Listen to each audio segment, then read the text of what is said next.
Assalamualaikum saudara seiman, bertemu lagi di channel Al-Farizi. Alhamdulillahirobbil alamin, Allahumma sholli ala Muhammadin, wa ala alihi wa sahbihi ajmain. Sayyidina Abu Bakar radhiyallahu anhu, mendapat tempat tertinggi di sisi Rasulullah shallallahu alaihi wasallam, ketika beliau ditanya siapa lelaki yang paling dicintai. Rasulullah shallallahu alaihi wasallam bersabda, Abu Bakar. Sekiranya aku diizinkan oleh Allah untuk menjadikan seseorang sebagai Khalil, atau kekasih, niscaya aku jadikan Abu Bakar sebagai Khalilku, akan tetapi ia adalah saudara dan sahabatku, sedangkan Allah telah menjadikan sahabat kalian ini yaitu diriku, sebagai Khalilnya. Hadis riwayat Bukhari, nomor 3656 dan Muslim, nomor 2383. Kisah pengorbanan para sahabat memang tiada habisnya. Dari Abu Bakar, Umar, Utsman dan Ali, juga para sahabat lain. Mereka tak pernah memperhitungkan kerugian yang akan dihadapi. Bahkan kehilangan nyawa pun tidak menjadi masalah bagi mereka. Inilah yang ditunjukkan Abu Bakar As-Siddiq radhiyallahu anhu, sebagai seorang sahabat kepercayaan Rasulullah shallallahu alaihi wasallam. Ia merelakan semua yang dimilikinya demi keselamatan dan perjuangan Rasulullah shallallahu alaihi wasallam. Bahkan Abu Bakar merelakan nyawanya terancam demi menemani Rasulullah shallallahu alaihi wasallam. Ketika dikejar-kejar oleh para jagal Quraisy untuk membunuh Rasulullah. Kisah ini berawal dari keikutsertaan Abu Bakar bersama Rasulullah shallallahu alaihi wasallam sebelum meninggalkan kota Mekah. Saat pemuda kafir Quraisy yang berniat membunuh Rasulullah shallallahu alaihi wasallam.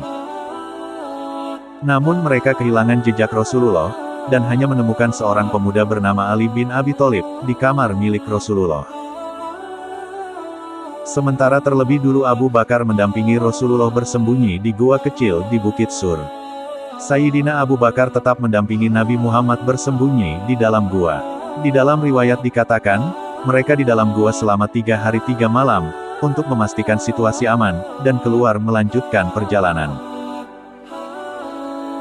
Sebelum mereka memasuki gua, dengan ketulusan dan kecintaannya kepada Rasulullah, Abu Bakar dengan sigapnya mengecek dan menutup lubang-lubang yang ada di dalam gua, agar mereka terhindar dari binatang buas.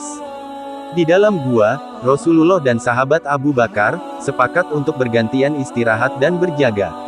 Dalam tidurnya, Rasulullah melabuhkan kepalanya di pangkuan sang sahabat. Di dalam gua yang dingin dan remang itu, tiba-tiba seekor ular mendesis keluar dari salah satu lubang yang belum ditiup oleh Abu Bakar. Lalu Abu Bakar menatapnya waspada, ingin sekali ia menarik kedua kakinya untuk menjauh dari hewan berbisa itu. Namun keinginan itu dienyahkan dari benaknya, karena ia tak ingin mengganggu tidur Rasulullah. Dalam hati, bagaimana mungkin ia tega membangunkan kekasih Allah? Sayyidina Abu Bakar menutup lubang dengan salah satu kakinya, lalu ular menggigit pergelangan kakinya. Tapi kakinya tetap saja tidak bergerak sedikit pun. Dalam hening, sekujur tubuh Abu Bakar terasa panas, ketika bisa ular menjalar cepat di dalam tubuhnya. Abu Bakar tak kuasa menahan isak tangis, ketika rasa sakit itu tak tertahankan lagi, dan tanpa sengaja, air matanya menetes mengenai pipi Rasulullah yang tengah berbaring. Rasulullah pun terbangun, lalu berkata, "Wahai hamba Allah, apakah engkau menyesal mengikuti perjalanan ini?" "Tentu saja tidak ya Rasulullah, saya ridho, dan ikhlas, mengikutimu kemanapun," jawab Sayyidina Abu Bakar. "Lalu mengapa engkau meluruhkan air mata?" bertanya Rasulullah dengan bersahaja. "Seekor ular baru saja menggigitku, wahai Rasulullah, lalu bisanya menjalar begitu cepat ke seluruh tubuhku," jawab Abu Bakar dengan suara tercekat. Lalu Rasulullah berbicara dengan ular itu. "Hai ular, tahukah engkau? Jangankan daging atau kulit Abu Bakar, rambut Abu Bakar pun haram kau makan."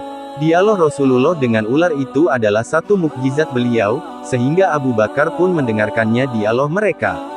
Ular itu menjawab, "Ya, aku mengerti wahai Rasulullah."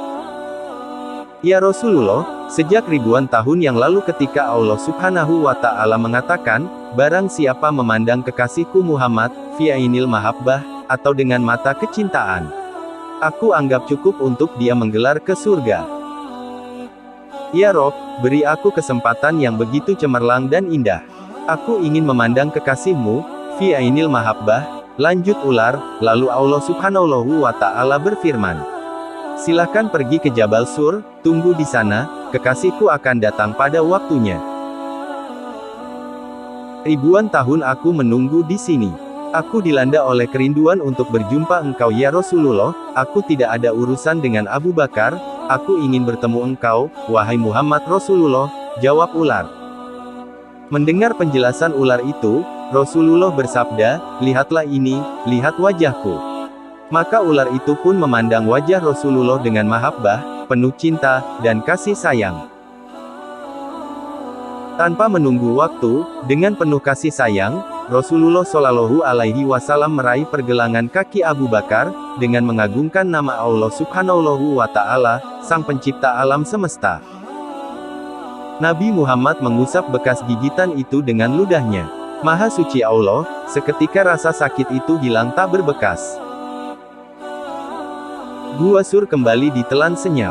Kini giliran Abu Bakar yang beristirahat dan Rasulullah berjaga. Abu Bakar menolak ketika Rasulullah menawarkan pangkuan untuk beristirahat. Abu Bakar tidak akan rela jika dirinya membebani pangkuan yang penuh berkah ini. Sungguh tinggi pengorbanan, kecintaan dan adab Sayyidina Abu Bakar kepada Rasulullah.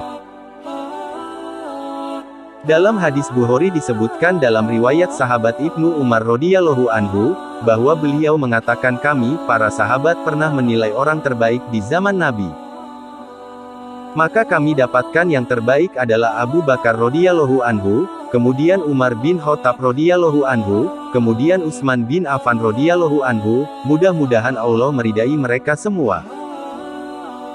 Bahkan penilaian tersebut disampaikan oleh sahabat Ali bin Abi Thalib radhiyallahu anhu, ketika ditanya putranya Muhammad bin Al-Hanafiyah, yang mengatakan aku bertanya kepada ayahku, siapa orang terbaik setelah Rasulullah? Maka ia menjawab, Abu Bakar. Aku pun bertanya lagi, kemudian siapa lagi?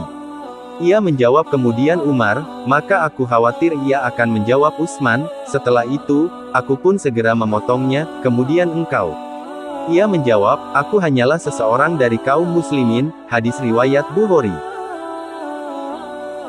Sayyidina Ali bin Abi Thalib juga termasuk dalam 10 sahabat Rasulullah, yang dijamin masuk surga. Rasulullah pernah bersabda dalam hadis riwayat Ahmad, Tirmidzi dan An-Nasai. Rasulullah Shallallahu Alaihi Wasallam bersabda, Abu Bakar di surga, Umar di surga, Utsman di surga, Ali di surga, Tolhah di surga, Az-Zunair di surga, Abdurrahman bin Auf di surga, Sa'ad bin Abi Waqqas di surga, Said bin Zaid di surga, Abu Ubaidah bin Al-Jarrah di surga. Semoga kisah ini dapat menambah ketakwaan kita kepada Allah Subhanahu wa Ta'ala.